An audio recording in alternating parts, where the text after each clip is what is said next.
যদি কোনো আমার উম্মত শুধু একবার সূরাতুল ইখলাস পাঠ করবে, মায়ার নবী বলেন সূরাতুল ইখলাস একবার পাঠ করার বিনিময়ে আল্লাহ তাআলা বান্দার আমলনামায় 10 পারা কোরআন খতমের সওয়াব দিয়া দেয়। বলি সুবহানাল্লাহ। মায়ার নবী উম্মতদেরকে ডাক দিয়ে বলে, হে উম্মতের দল, যদি কোনো মানুষ 2 বার সূরা ইখলাস পড়ে তাহলে তার আমলনামায় 20 পারার কোরআন খতমের সওয়াব জমা হয়ে যায়। মায়ার নবী সরকারে দো আলম নবী ঘোষণা দেন, যদি কোনো মানুষ 3 বার সূরাতুল ইখলাস পাঠ করে তাহলে বান্দার আমলনামায় 1 খতমের সওয়াব আল্লাহ তাআলা দিয়া দেন। এখন সকলেই পড়েন কুল হুয়াল্লাহু আহাদ আল্লাহুস সামাদ লাম ইয়ালিদ ওয়া লাম ইউলাদ ওয়া লাম ইয়াকুল লাহু কুফুয়ান আহাদ। সরকারে দো আলম ডেকে ডেকে বলতেছে, মায়ার নবীর উম্মত, এখানে যারা সূরা ইখলাস একবার পাঠ করছে প্রত্যেকের আমলনামায় 10 পারা কোরআন খতমের সওয়াব আল্লাহ তাআলা দিয়ে দিছে। যদি কোনো মানুষ 2 বার পরে 20 বার কোরআন খতমের সওয়াব, 20 পারা কোরআন খতমের সওয়াব মায়ার নবী বলেন আল্লাহ তাআলা দিয়ে দেয়। যদি কোনো মানুষ দৈনিক 3 বার সূরা ইখলাস পড়ে আল্লাহ পাক রব্বুল আলামিন বলেন ওই বান্দার আমলনামে 1 পারা 1 কোরআন খতমের সওয়াব আল্লাহ তাআলা দিয়া দেয়। মুসলমান ইমানদার আল্লাহর গোলাম, ও নবীর উম্মতের দল, মায়ার নবী মুহাম্মদুর রাসূলুল্লাহ সাল্লাল্লাহু আলাইহি সাল্লাম বর্ণনা করেন, যদি কোনো মানুষ সূরা ইখলাস দৈনিক 3 বার পড়ে, দৈনিক 3 বার পড়ে, আমরা তো কত সময় চলাফেরার মধ্যে, হাঁটা চলার মধ্যে, কথা বলেন না, কথা বলেন না। মায়ার নবী মুহাম্মদুর রাসূলুল্লাহ সাল্লাল্লাহু আলাইহি সাল্লাম বলেন, যদি কোনো মানুষ 3 বার দৈনিক 3 বার সূরা ইখলাস পড়ে তাহলে ওই বান্দার যদি ওই দিনে মরণ হয়ে যায় তাহলে তার শহীদি মর্যাদা আল্লাহ তাআলা ওই খাতার মধ্যে, ওলিদের খাতার মধ্যে লিখে দেয়।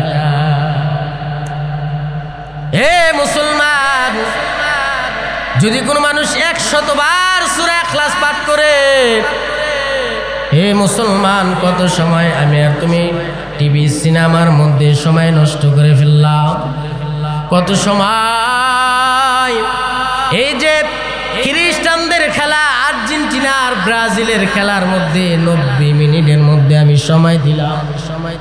যখন 90 মিনিট খেলা শেষ হয়ে যায় ওই সময়টাকে আবার আমি টেলিভিশন দেখি, মোবাইল টিভি সময় নষ্ট করে ফেলি। কিন্তু আল্লাহর রাসূল সাল্লাল্লাহু আলাইহি সাল্লাম বলেন, যদি কোনো আমার উম্মত দৈনিক 100 বার, দৈনিক 100 বার, দৈনিক 100 বার সূরা ইখলাস পাঠ করবে, দৈনিক 100 বার সূরা ইখলাস পাঠ করবে, তাহলে কাল হাসরের ময়দানে যখন বান্দা আল্লাহ তাআলা হাসরের ময়দানে উঠবে, ওই বান্দাকে বিনা হিসাবে জান্নাত দিয়ে দিবে। আরে লাভ আছে না লস? লাভ আছে রে, লাভ আছে রে। দৈনিক যদি 100 বার কোনো মানুষ সূরাতুল ইখলাস পাঠ করে তাহলে মায়ার নবী মুহাম্মদুর রাসূলুল্লাহ সাল্লাল্লাহু আলাইহি সাল্লাম বলেন, যদি ওই বান্দায় মারা যায় কাল হাসরের ময়দানে তাকে বিনা হিসাবে আল্লাহ তাআলা জান্নাত দেবে। মুসলমান ইমানদার আল্লাহর গোলাম, ও নবীর উম্মতের দল, আল্লাহ পাক রব্বুল আলামিন জিব্রাইলকে পাঠাই দিছে। জিব্রাইলকে পাঠানোর পর জিব্রাইল আলাইহিস সালাতু ওয়াস সালাম বর্ণনা করতেছে, ওগো আল্লাহর রাসূল, সূরা ইখলাস দিয়ে আপনি ইসলাম বিদ্বেষী তথা মুসলমানের ভিতরে যারা মুনাফিক আছে আপনি তাদেরকে জবাব দিয়ে দেন কুল হুয়াল্লাহু আহাদ আল্লাহুস সামাদ লাম ইয়ালিদ ওয়া লাম ইউলাদ ওয়া লাম ইয়াকুল লাহু কুফুয়ান আহাদ। জিবরাইল মায়ার নবীকে বলতেছে আপনি বলেন কুল হুয়াল্লাহু আহাদ। আমার আল্লাহ বলেন ও নবী আপনি বলিয়া দেন যে আমি কারোর সাথে মুখাপেক্ষী নই, আমি একক। কুল হুয়াল্লাহু আহাদ। নবী আপনি দুনিয়াবাসীদেরকে জানিয়া দেন যে আমি আল্লাহ একক, আমি একক। আল্লাহ পাক রব্বুল আলামিন বলে নাই এক, আল্লাহ বলেন আমি একক, আমার সাথে কোনো মানুষ শরীক নাই, দ্বিতীয় কোনো নাই, ইলা নাই। আল্লাহ পাক রব্বুল আলামিন দ্বিতীয় আয়াতের মধ্যে বর্ণনা করেন আল্লাহুস সামাদ। ও নবী আপনি জানিয়ে দেন আমার আল্লাহর সাথে কোনো মানুষ মুখাপেক্ষী নয়, অমুখাপেক্ষী। আল্লাহ তাআলার সাথে কাউকে শরীক করা যাবে না, আল্লাহ তাআলার সাথে কাউকে তুলনা করা যাবে না। আপনি তাদের জবাব দিয়া দেন, উত্তরের জবাব দিয়া দেন। জিবরাইল আলাইহিস সালাম বলেন লাম ইয়ালিদ ওয়া লাম ইউলাদ। জিবরাইল বলে ও পয়গম্বর আপনি তাদেরকে জবাব দিয়া দেন যখন আপনাকে কাফেররা বলছে, ইসলাম বিদ্বেষীরা বলছে যে আল্লাহ তাআলা কারো থেকে জন্মগ্রহণ করছে কিনা, কাউকে জন্মগ্রহণ করায় কিনা, না না। লাম ইয়ালিদ ওয়া লাম ইউলাদ। আল্লাহ পাক রব্বুল আলামিন বলেন আমি আল্লাহ কাউকে জন্ম দেই নাই, আমি আল্লাহ কারো থেকে জন্মগ্রহণ করি না। আল্লাহ পাক রব্বুল আলামিন দুনিয়াবাসীদেরকে বলতেছে ওয়ালাম ইয়াকুল লাহু কুফুয়ান আহাদ। আল্লাহ পাক রব্বুল আলামিন বলেন ও আমার পয়গম্বর আপনি জানিয়ে দেন আমি আল্লাহর সাথে কাউকে সমতুল্য করা যাবে না। আমি আল্লাহ হলো অদ্বিতীয়, আমি আল্লাহ কাউকে জন্ম দেই নাই, কারো থেকে জন্মগ্রহণ করি নাই, আমি আল্লাহ একক, আমি আল্লাহর সাথে কারো কোনো তুলনা নাই, আমি হলাম আল্লাহ একক সমতুল্য। বলি সুবহানাল্লাহ। এই হলো সূরার তাফসীর যে আল্লাহ পাক রব্বুল আলামিন দুনিয়াবাসীদেরকে জানিয়ে দিছে, ইসলাম বিদ্বেষীদেরকে জানিয়ে দিছে। যখন আল্লাহর রাসূলকে বলছে তোমার খোদা একজন আর আমাদের খোদা হলো 360টা খোদা, 360টা খোদা আমাদের ঝামেলা সারাইতে পারে না, বিপদ আপদ সারাইতে পারে না, আর তোমার একজন খোদা কিভাবে সারাইবে? তোমার খোদা কি কথা বলতে পারে? তোমার খোদা কি ঘুমাইতে পারে? তোমার খোদা কি খাইতে পারে? তখন এই সূরা আল্লাহ পাক রব্বুল আলামিন জিবরাইল আলাইহিস সালাতু ওয়াস সালামের মাধ্যমে নাজিল করেছেন। এই হলো তরজমা সূরার এবং শানে নুজুল মক্কার মধ্যে অবতীর্ণ হয়েছে যে সূরাটা সূরাতুল ইখলাস। এখন আসেন এই সূরার ফজিলত কি, এই সূরার ফজিলত কি? শানে নুজুল তো শুনলেন এবং এর তাফসীর শুনলেন এবং তার এই সূরাটা পাঠ করলে কি ফজিলত, কি ফায়দা হয়। এরে মায়ার নবীর উম্মতের দল, আল্লাহর রাসূল সাল্লাল্লাহু আলাইহি সাল্লাম বলেন তাআলু সূরাতুল ইখলাস সুলুসুল কুরআন। মায়ার নবী সাল্লাল্লাহু আলাইহি সাল্লাম দুনিয়াবাসীদেরকে জানায় দেয় যদি কোনো আমার উম্মাহ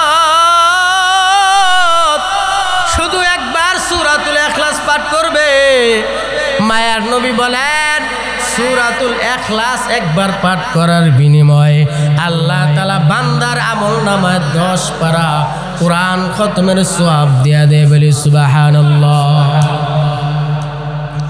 মায়ার নবী উম্মতদেরকে ডাক দিয়ে বলে,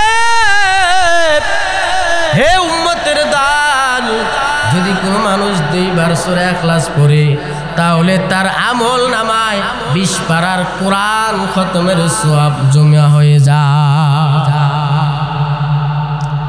মায়ার নবী সরকারে দো আলম নবী ঘোষণা দেন, যদি কোনো মানুষ 3 বার সূরাতুল ইখলাস পাঠ করে তাহলে বান্দার আমল নামায় 1 খতমের সওয়াব আল্লাহ তাআলা দিয়া দেন। এখন সকলেই পড়েন, কুল হুয়াল্লাহু আহাদ আল্লাহুস সামাদ লাম ইয়ালিদ ওয়া লাম ইউলাদ ওয়া লাম ইয়াকুল লাহু কুফুয়ান আহাদ। সরকারে দো আলম ডেকে ডেকে বলতেছে, মায়ার নবীর উম্মত, এখানে যারা সূরা ইখলাস একবার পাঠ করছে প্রত্যেকের আমলনামায় 10 পারা কোরআন খতমের সওয়াব আল্লাহ তাআলা দিয়ে দিছে। যদি কোনো মানুষ 2 বার পড়ে 20 বার কোরআন খতমের সওয়াব, 20 পারা কোরআন খতমের সওয়াব মায়ার নবী বলেন আল্লাহ তাআলা দিয়ে দেয়। যদি কোনো মানুষ দৈনিক 3 বার সূরা ইখলাস পড়ে আল্লাহ পাক রব্বুল আলামিন বলেন ওই বান্দার আমলনামে 1 পারা 1 কোরআন খতমের সওয়াব আল্লাহ তাআলা দিয়া দেয়। মুসলমান ইমানদার আল্লাহর গোলাম, ও নবীর উম্মতের দল, মায়ার নবী মুহাম্মদুর রাসূলুল্লাহ সাল্লাল্লাহু আলাইহি সাল্লাম বর্ণনা করেন, যদি কোনো মানুষ সূরা ইখলাস দৈনিক 3 বার পড়ে, দৈনিক 3 বার পড়ে, আমরা তো কত সময় চলাফেরার মধ্যে, হাঁটা চলার মধ্যে, কথা বলেন না, কথা বলেন না। মায়ার নবী মুহাম্মদুর রাসূলুল্লাহ সাল্লাল্লাহু আলাইহি সাল্লাম বলেন, যদি কোনো মানুষ 3 বার দৈনিক 3 বার সূরা ইখলাস পড়ে তাহলে ওই বান্দার যদি ওই দিনে মরণ হয়ে যায় তাহলে তার শহীদি মর্যাদা আল্লাহ তাআলা ওই খাতার মধ্যে, ওলিদের খাতার মধ্যে লিখে দেয়। হে মুসলমান, যদি কোনো মানুষ 100 বার সূরা ইখলাস পাঠ করে, হে মুসলমান, কত সময় আমি আর তুমি টিভি সিনেমার মধ্যে সময় নষ্ট করে ফেললাম, কত সময় এই যে খ্রিস্টানদের খেলা আর্জেন্টিনা আর ব্রাজিলের খেলার মধ্যে 90 মিনিটের মধ্যে আমি সময় দিলাম। যখন 90 মিনিট খেলা শেষ হয়ে যায় ওই সময়টাকে আবার আমি টেলিভিশন দেখি, মোবাইল টিভি সময় নষ্ট করে ফেলি। কিন্তু আল্লাহর রাসূল সাল্লাল্লাহু আলাইহি সাল্লাম বলেন, যদি কোনো আমার উম্মত দৈনিক 100 বার, দৈনিক 100 বার, দৈনিক 100 বার সূরা ইখলাস পাঠ করবে, দৈনিক 100 বার সূরা ইখলাস পাঠ করবে, তাহলে কাল হাসরের ময়দানে যখন বান্দা আল্লাহ তাআলা হাসরের ময়দানে উঠবে, ওই বান্দাকে বিনা হিসাবে জান্নাত দিয়ে দিবে। তাহলে লাভ আছে না লস? লাভ আছে নি, লাভ আছে নি। দৈনিক যদি 100 বার কোনো মানুষ সূরাতুল ইখলাস পাঠ করে তাহলে মায়ার নবী মুহাম্মদুর রাসূলুল্লাহ সাল্লাল্লাহু আলাইহি সাল্লাম বলেন, যদি ওই বান্দায় মারা যায় কাল হাসরের ময়দানে তাকে বিনা হিসাবে আল্লাহ তাআলা জান্নাত দেয়। মুহতারাম হাজিরিন, মায়ার নবী মুহাম্মদুর রাসূলুল্লাহ সাল্লাল্লাহু আলাইহি ওয়াসাল্লাম এত অফার আমাদেরকে দিয়ে দিয়েছেন, আল্লাহ তাআলা অফারও দিয়ে দিয়েছেন যে আমল করবা তো জান্নাত পেয়ে যাইবা, আমল করবা না তো জাহান্নামে চলে যাওয়া লাগবে। আল্লাহ তাআলা সূরাতুল আসরের মধ্যে কসম খেয়ে বলছেন যে সময়ের কসম খাইছেন, যে আল্লাহ তাআলা সময়ের কসম খেয়ে সময়েরকে গুরুত্ব দেওয়ার জন্য আল্লাহ তাআলা নিজে কসম খাইছেন। আল্লাহ তাআলা সূরাতুল আসরের মধ্যে আল্লাহ তাআলা নিজে কসম খেয়ে বলছে, সময়ের খুবই দাম, বড়ই দাম। সময়ের মূল্য বড়ই দাম। এজন্য মা বোনেরা, মাইকের আওয়াজ যতটুকু পর্যন্ত কানের মধ্যে বেজে, আপনাদেরকে বলতেছি মা, এই মা, আপনি তরকারি করতেছেন, পাক শাক বসাইছেন, আপনি অবসর সময় পাইছেন, একবার পড়েন কুল হুয়াল্লাহু আহাদ, দুইবার পড়েন সূরা ইখলাস, তিনবার পড়েন সূরা ইখলাস, এক খতমের সওয়াব আল্লাহ তাআলা দিয়ে দিবে। এই যুবক, কত সময় তুমি চা অস্টলের মধ্যে বসে শেষ করে দিলা। আইরে কত সময় তুমি মোবাইল টিপে টিপে তুমি রাত 12টার সময় তুমি শেষ করে দিলা, একটা বাজায় ফেললা। এরে মুসলমান নবীর উম্মত, মায়ার নবী ডেকে ডেকে বলতেছে, আয় আয় আয়, তোমরা সূরাতুল ইখলাস পড়ো আর জান্নাত কামাই করে ফেলো। সূরাতুল ইখলাস পড়ো, অহুদা বেহুদা অনর্থক সময় তোমরা নষ্ট করো না, অনর্থক সময় নষ্ট করো না। সময়ের মূল্য বড়ই দাম, সময়ের মূল্য বড়ই দাম। এই জন্য মুআবিয়া ইবনে মুআবিয়া খন্দকের যুদ্ধের ময়দানে শহীদ হয়ে গেছেন, শহীদ হয়ে গেছেন। আল্লাহর রাসূল সাল্লাল্লাহু আলাইহি সাল্লাম, জিবরাইল আলাইহিস সালাম বলে, মুআবিয়া ইবনে মুআবিয়া খন্দকের যুদ্ধের ময়দানে শহীদ হয়ে গেছে, তার জানাজা পড়ানো লাগবে। আল্লাহর রাসূলের কাছ থেকে মুআবিয়া যেখানে শহীদ হয়েছে ওইখানে সময় যাইতে লাগবে 100 কিলোমিটার, 100 কিলোমিটার সময়। যখন মায়ের নবী প্রস্তুত হয়েছে জানাজা পড়বে, 100 কিলোমিটার পথ পাড়ি দেওয়া লাগবে। যখন জিবরাইল আলাইহিস সালাম বলেন, ও মায়ের নবী দেখেন লাশ চলে আসছে, সুবহানাল্লাহ, 100 কিলোমিটারের দূরত্ব আল্লাহ তাআলা কমাই দিছে। যখন মুআবিয়া ইবনে মুআবিয়ার জানাজা পড়াইবে, জানাজা পড়ানো শেষ। হে নবীর উম্মতের দল, ভালো করে মনোযোগের সাথে কথাগুলো শোনো আব্বাজান, নওজোয়ান যুবক ভাই।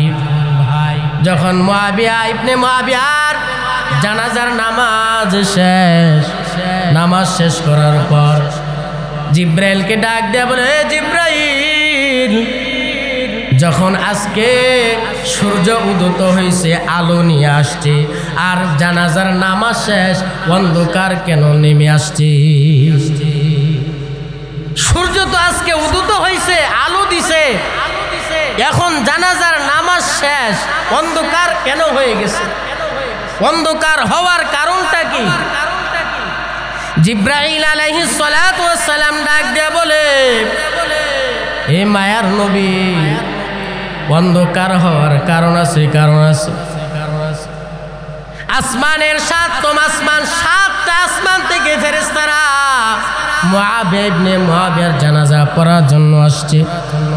এরে মুসলমান নবীর উম্মত, এবং দুনিয়ার মধ্যে 7টা জমিন আছে, 7টা জমিনের ফেরেশতারা আসছে। এই জন্য সূর্য আলোকিতে চলে গেছে, ফর্সা চলে গেছে, তাদের দাঁড়ানোর কারণে অন্ধকারে নিমজ্জিত হয়ে গেছে। সুবহানাল্লাহ, সুবহানাল্লাহ। আসমানের বরাবর মুআবিয়া ইবনে মুআবিয়া জানাজার নামাজ পড়ার জন্য আসছে, তাদের কারণে সূর্য দেখা যাইতেছে না, এজন্য অন্ধকার নেমে আসছে। মায়ার নবী জিবরাইলকে প্রশ্ন করল, ও জিবরাইল, কারণটা কি? কারণটা কি? এত ফজিলত কি কারণে হয়েছে? এত মর্যাদাবান মুআবিয়া ইবনে মুআবিয়া, এত সম্মান, এত মর্যাদাশীল বান্দা কিভাবে হয়েছে? কি আমল করে আমাকে জানাও। জিবরাইলকে বলে, ও মায়ের নবী, আপনার এই সাহাবী প্রত্যেকদিন সূরাতুল ইখলাস পাঠ করতো, সূরাতুল ইখলাস।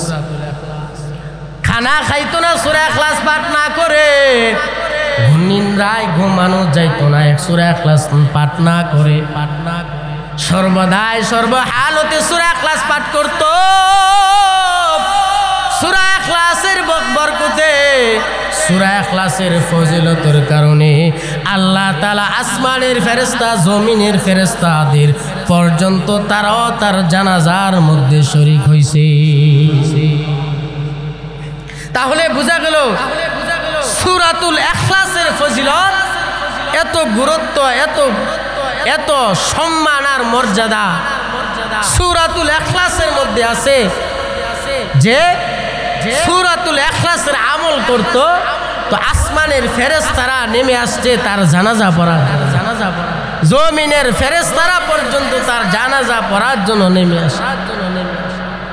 এরে মুসলমান নবীর উম্মতের দাদ, এই সূরাতুল ইখলাস বেশি বেশি যেই বান্দা পান করবে তার মরণটা ভালো হয়ে যাবে, শহীদি মরণ হয়ে যাবে।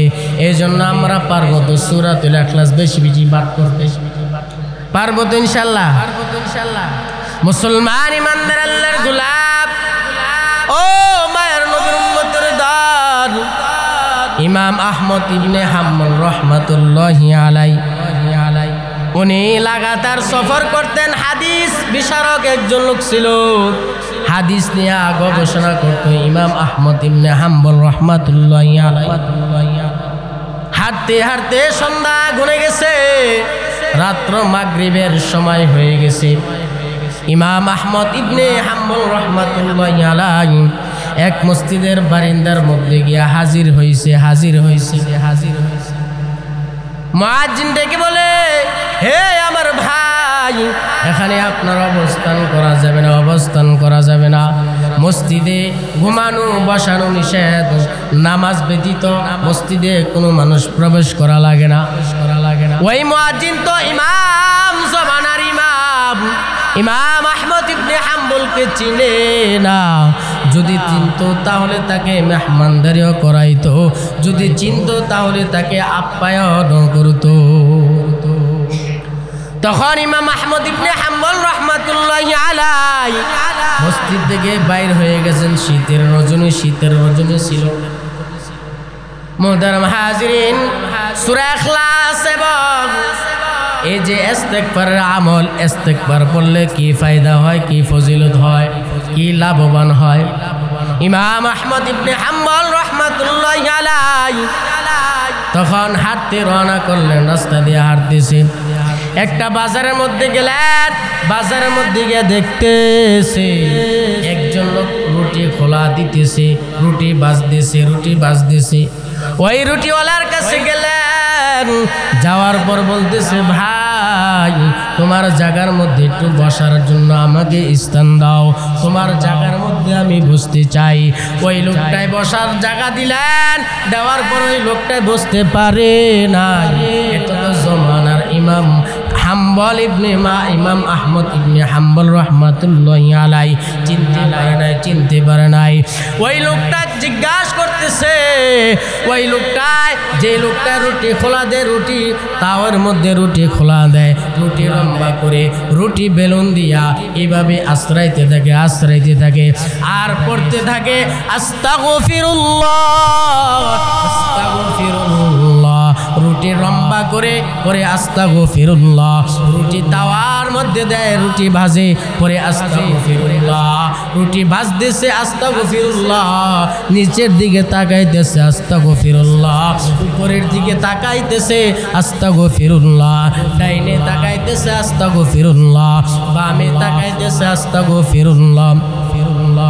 ইমাম আহমদ ইবনে হাম্বল রহমাতুল্লাহি আলাইহি জিজ্ঞাসা করে, রে ভাই তুমি যে দিকে তাকাও রুটি খোলা দাও, রুটি বেলুন দিয়া তুমি লম্বা করতেছ, পড়ো আস্তাগফিরুল্লাহ। ওই রুটিওয়ালা বলতেছে, হে ভাই আমি আস্তাগফিরুল্লাহ এজন্য পড়তেছি যে আমি একটা আমল করি, ইমাম আহমদ ইবনে হাম্বল রাহমাতুল্লাহি আলাইহিকে স্বপ্নে সরাসরি দেখতে চাই, এই জন্য আমি ইস্তেগফারের আমলটা বেশি বেশি চালাইতেছি। ওই লোকটাই তো জানে না যার সাথে কথা দেখতে চাই, এই লোকটাই তো ইমাম আহমদ ইবনে হাম্বল রাহমাতুল্লাহি আলাইহি। শেষ পর্যন্ত গিয়ে ইমাম ইবনে হাম্বল রহমাতুল্লাহি আলাইহি বলতেছে, ভাই তুমি যে রুটি খোলা দিতেছো, আমার তো শীতের রজনী, শীত কনকনে শীত করতেছে, তোমার চুলার কাছে আমি একটু আসতে চাই, চুলার সামনে আসতে চাই, আমি শীতটাকে কাটাইতে চাই, সারা রাত্র তোমার এখানে বসে আমি কাটাই দিব। দেখবেন শীতের রজনীতে কিছু কিছু বাজারের মধ্যে রাত্রে 1টা নয় 12টা নয় রাত্র মধ্যে দোকানপাট খোলা থাকে কি থাকে না, দোকানপাট খোলা থাকে, নাস্তার দোকান। যখন ইমাম আহমদ ইবনে হাম্বল রাহমাতুল্লাহি আলাইহি কাছের মধ্যে গেলেন, তখন বলতেছে, ভাই এই যে তুমি আস্তাগফিরুল্লাহ পড়ো, আল্লাহ তাআলা তোমাকে সরাসরি দেখাই দিছে, তোমাকে মর্যাদা আল্লাহ তাআলা বুঝাই দিছে, আল্লাহ তাআলা আমাকে তোমার সামনে এনে উপস্থিত করে আল্লাহ তাআলা ইস্তিগফারের আমল বুঝাই দিছে, ইস্তিগফারের মর্যাদা বুঝাই দিছে। আরে আমি তো জমানার ইমাম আহমদ ইবনে হাম্বল রাহমাতুল্লাহি আলাইহি, সুবহানাল্লাহ। তোমার যে একটা স্বপ্ন ছিল যে জমানার ইমাম আহমদ ইবনে হাম্বলকে দেখবা, ইস্তিগফারের আমল করছিলা, ইস্তিগফারের আমলের বরকতে আল্লাহ তাআলা অন্য জায়গা থেকে টেনে টেনে তোমার জায়গার মধ্যে নিয়ে আসছে, বলি সুবহানাল্লাহ। তো সূরাতুল ইখলাস বুলেটের গুলি মিস হবে, কিন্তু সূরাতুল ইখলাস যদি কোনো মানুষ আমল করে জান্নাতে যাইতে কোনো বাধা থাকবে না, বলি সুবহানাল্লাহ। আর ইস্তিগফার যদি বেশি বেশি করতে পারি, তওবা যদি বেশি বেশি করতে পারি, তো সরকারে দো আলম নবী বলেন, তওবা করার কারণে আত্তাইবু মিনাজ যামবি কামান লা যামবা লাহু, কোন মানুষ যদি তওবার মতো তওবা করে, তো মায়ার নবী সরকারে দো আলম নবী বলেন তাকে শুধু মাসুম বাচ্চার মতো নিষ্পাপ বানাই দে, বলি সুবহানাল্লাহ।